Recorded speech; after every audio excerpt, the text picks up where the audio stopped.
Lamborghini just announced two new special edition vehicles for their farewell naturally aspirated V12 engines that started back in 2011. The two special edition cars are the Invincible coupe and Autentica Roadster. Both models are based on the Aventador's carbon fiber structure and have the same powerful 6.5-liter V12 engine, producing 769 horsepower and 531 pound-feet of torque. What sets these two apart from other Lamborghinis is their fully carbon fiber bodywork, which takes inspiration from previous limited edition supercars. The aerial features, such as the rear wing with swan neck mounts on the Invincible and two fins on the Autentica, make them easily recognizable. The interior has a revised center console design and carbon fiber accents, with hexagons appearing throughout the cabin.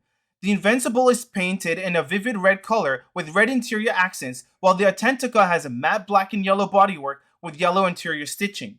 Lamborghini says their hybrid replacement for the Aventador will be revealed soon, but these two special editions show that they're not done yet with their Aventador platform.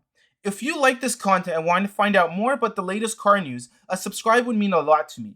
It gives me an indicator that I'm building an audience and that I'm creating helpful content for the people. On to the next time.